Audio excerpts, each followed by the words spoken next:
Hello friends, स्वागत है आपका अपने यूट्यूब चैनल जीके वर्ल्ड 01 में। इस वीडियो में हम पढ़ेंगे भौतिक विज्ञान से 25 महत्वपूर्ण प्रश्न पार्ट 1। जितने भी पार्ट बनेंगे भौतिक विज्ञान से, जितने भी इंपॉर्टेंट क्वेश्चन रहेंगे, हम सारा पार्ट वाइज करके कवर करेंगे। भौतिक विज्ञान का ही केवल क्वेश्चन होगा, हर पार्ट में 25-25 इंपॉर्टेंट क्वेश्चन होगा। जितने भी पार्ट पॉसिबल होंगे हम उतने पार्ट बनाएंगे। तो चलिए शुरू करते हैं पार्ट 1 क्वेश्चन नंबर 1 से। क्वेश्चन नंबर 1, ब्लास्टिंग पेपर द्वारा स्याही के सूखने में शामिल है। ऑप्शन ए, केशिकीय अभिक्रिया परिघटना। ऑप्शन बी, ब्लास्टिंग से होकर स्याही का विसरण। ऑप्शन सी, साइफन क्रिया। ऑप्शन डी, स्याही की श्यानता। तो सही आंसर हो जाएगा आपका ऑप्शन ए, केशिकीय अभिक्रिया परिघटना। ब्लास्टिंग पेपर द्वारा स्याही के सूखने में केशिकीय अभिक्रिया परिघटना शामिल है। नेक्स्ट क्वेश्चन हो जाएगा आपका क्वेश्चन नंबर 2, गर्म जल 90 डिग्री सेल्सियस से 80 डिग्री सेल्सियस तक ठंडा होने में 10 मिनट लेता है। तो 80 डिग्री सेल्सियस से 70 डिग्री सेल्सियस तक ठंडा होने में लेगा। ऑप्शन ए, 10 मिनट से अधिक समय। ऑप्शन बी, 10 मिनट से कम समय। ऑप्शन सी, 10 मिनट का समय। ऑप्शन डी, निश्चित नहीं। तो सही आंसर हो जाएगा आपका ऑप्शन ए, 10 मिनट से अधिक समय। गर्म जल 90 डिग्री सेल्सियस से 80 डिग्री सेल्सियस तक ठंडा होने में 10 मिनट यदि लेता है तो 80 डिग्री सेल्सियस से 70 डिग्री सेल्सियस तक ठंडा होने में 10 मिनट से अधिक समय लेगा।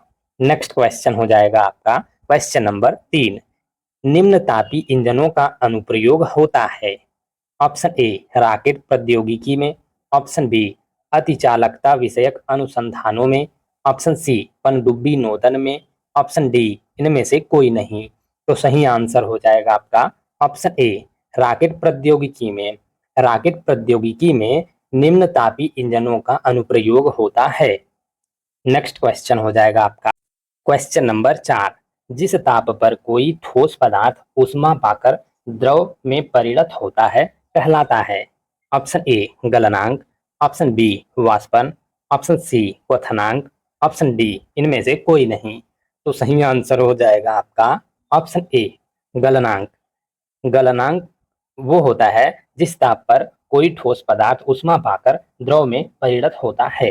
नेक्स्ट क्वेश्चन हो जाएगा आपका क्वेश्चन नंबर 5, लगभग 20 डिग्री सेल्सियस के तापक्रम पर किस माध्यम में ध्वनि की गति अधिकतम रहेगी।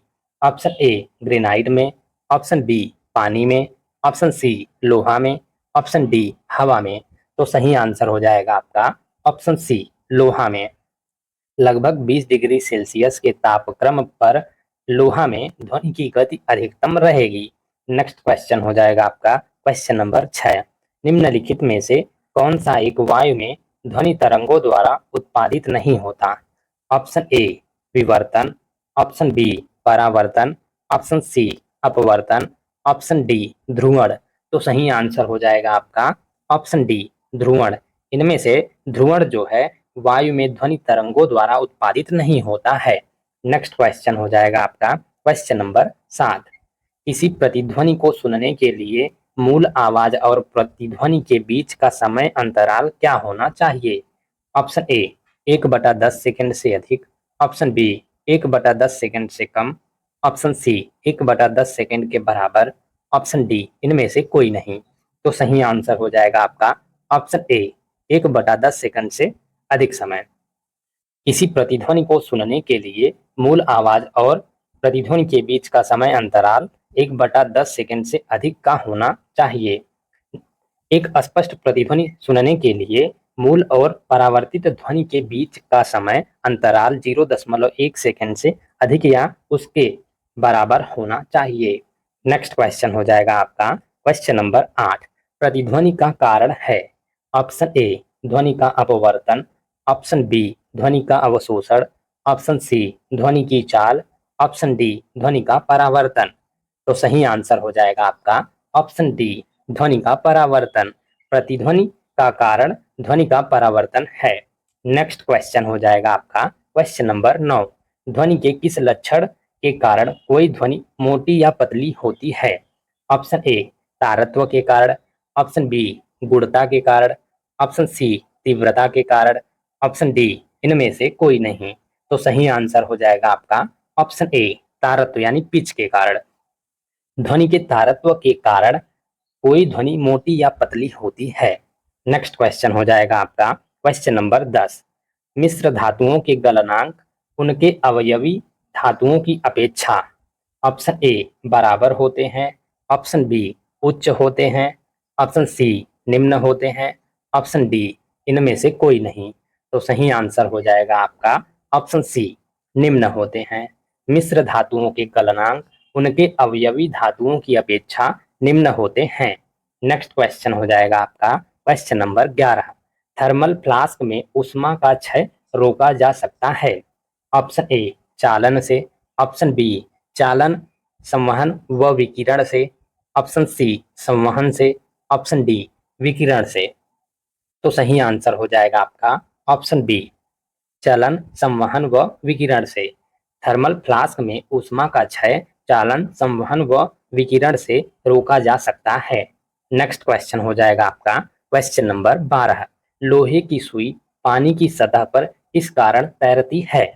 ऑप्शन ए श्यानता के कारण, ऑप्शन बी गुरुत्वाकर्षण बल के कारण, ऑप्शन सी पृष्ठ तनाव के कारण, ऑप्शन डी पानी के उत्प्लावन के कारण।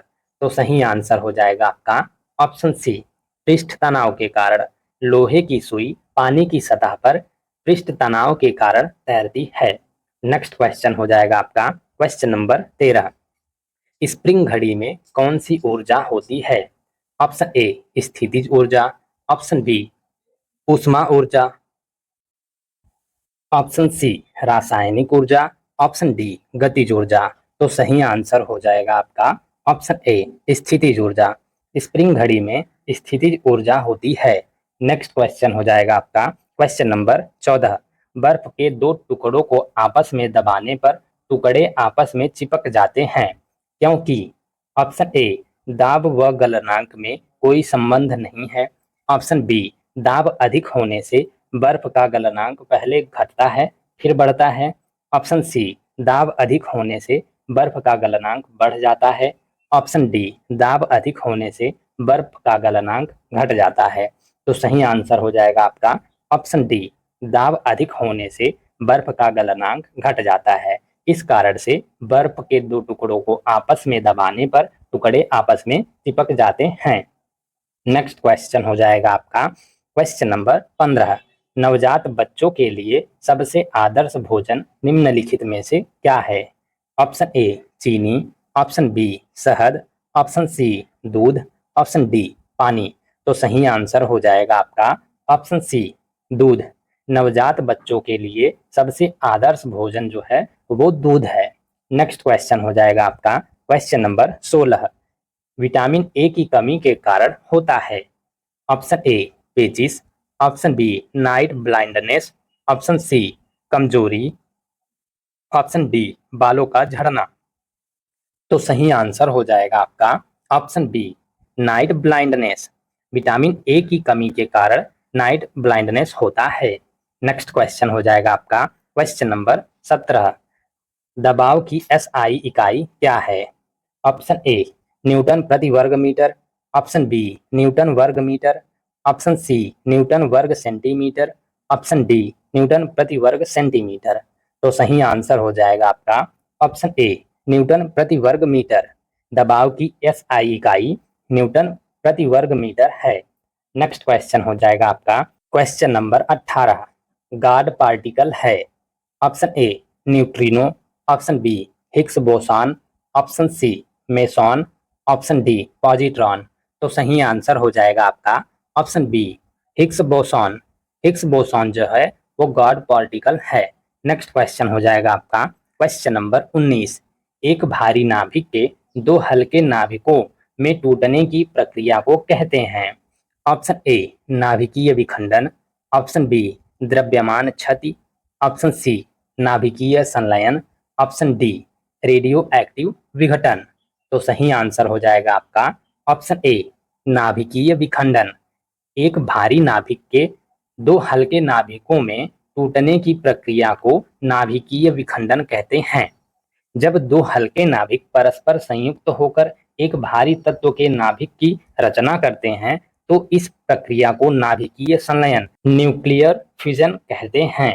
तारों के अंदर यह क्रिया निरंतर जारी है, जबकि वह प्रक्रिया जिसमें एक भारी नाभिक दो लगभग बराबर नाभिकों में टूट जाता है, नाभिकीय विखंडन न्यूक्लियर फिजन कहलाती है। नेक्स्ट क्वेश्चन हो जाएगा आपका क्वेश्चन नंबर 20। दो हल्के नाभिक मिलकर भारी नाभिक का निर्माण करते हैं, तो इस प्रक्रिया को कहते हैं। अभी हमने ऊपर ही पढ़ा है इसे। ऑप्शन ए नाभिकीय विखंडन, ऑप्शन बी नाभिकीय संलयन, ऑप्शन सी प्रकाश विद्युत प्रभाव, ऑप्शन डी रासायनिक क्रिया। तो सही आंसर हो जाएगा आपका ऑप्शन बी नाभिकीय संलयन। दो हल्के नाभिक मिलकर भारी नाभिक का निर्माण करते हैं, तो इस प्रक्रिया को नाभिकीय संलयन कहते हैं। अगर एक भारी नाभिक दो बराबर लगभग बराबर नाभिकों में अगर टूट जाता है तो इसे नाभिकीय विखंडन कहेंगे। लेकिन अगर दो नाभिक मिलकर एक नाभिक का निर्माण करते हैं, एक बड़े नाभिक का, तो उसे कहते हैं नाभिकीय संलयन। नेक्स्ट क्वेश्चन हो जाएगा आपका क्वेश्चन नंबर 21। 1 किलोग्राम राशि का वजन है। Option A 1 newton, option B 10 newton, option C 9.8 newton, option D 9 newton. तो सही आंसर हो जाएगा आपका ऑप्शन सी 9.8 न्यूटन। 1 किलोग्राम राशि का वजन 9.8 न्यूटन है। नेक्स्ट क्वेश्चन हो जाएगा आपका क्वेश्चन नंबर 22। पास्कल इकाई है। ऑप्शन ए आर्द्रता की, ऑप्शन बी दाब की, ऑप्शन सी वर्षा की, ऑप्शन डी तापमान की। तो सही आंसर हो जाएगा आपका ऑप्शन बी दाब की। पास्कल जो है दाब की इकाई है। नेक्स्ट क्वेश्चन हो जाएगा आपका क्वेश्चन नंबर 23। भौतिकी की वह शाखा जो वस्तु की गति का अध्ययन करती है कहलाती है। ऑप्शन ए यांत्रिकी, ऑप्शन बी ऊष्मागतिकी, ऑप्शन सी इलेक्ट्रॉनिकी, ऑप्शन डी इनमें से कोई नहीं। तो सही आंसर हो जाएगा आपका ऑप्शन ए यांत्रिकी। भौतिकी की वह शाखा जो वस्तु की गति का अध्ययन करती है वो यांत्रिकी कहलाती है। नेक्स्ट क्वेश्चन हो जाएगा आपका क्वेश्चन नंबर 24। चुंबक रक्षक किसके टुकड़े होते हैं। ऑप्शन ए कोबाल्ट के, ऑप्शन बी निकेल के, ऑप्शन सी नर्म लोहा के, ऑप्शन डी इस्पात के। तो सही आंसर हो जाएगा आपका ऑप्शन सी नर्म लोहा के। चुंबक रक्षक नर्म लोहा के टुकड़े होते हैं। नेक्स्ट क्वेश्चन हो जाएगा आपका क्वेश्चन नंबर 25। अंतरिक्ष एवं संबंधित विज्ञानों में अनुसंधान के लिए प्रमुख राष्ट्रीय केंद्र जिसे भौतिक अनुसंधान प्रयोगशाला कहते हैं कहाँ स्थित है। ऑप्शन ए देहरादून में, ऑप्शन बी अहमदाबाद में, ऑप्शन सी बंगलुरु में, ऑप्शन डी पुणे में। तो सही आंसर हो जाएगा आपका ऑप्शन बी अहमदाबाद में। अंतरिक्ष एवं संबंधित विज्ञानों में अनुसंधान के लिए प्रमुख राष्ट्रीय केंद्र जिसे भौतिक अनुसंधान प्रयोगशाला कहते हैं कहाँ स्थित है, तो वो अहमदाबाद में स्थित है। आपका सही आंसर होगा। यह आपसे क्वेश्चन पूछे भौतिक अनुसंधान प्रयोगशाला कहाँ स्थित है, तो उसका भी आंसर अहमदाबाद होगा। Thank you guys for watching. इस वीडियो में हमने भौतिक विज्ञान से 25 महत्वपूर्ण प्रश्न पार्ट 1 कवर कर लिया है। जितने भी पार्ट बन पाएंगे भौतिक विज्ञान से इंपॉर्टेंट क्वेश्चन हर पार्ट में रहेंगे, हम जितने भी पार्ट बनेंगे सारा कवर करेंगे पार्ट वाइज। इसके नेक्स्ट पार्ट में हम पार्ट 2 कवर करेंगे भौतिक विज्ञान से ही, उसमें भी हम 25 इंपॉर्टेंट क्वेश्चन लेके आएंगे। तो वीडियो में कंटिन्यूअस बने रहिएगा and thank you for watching.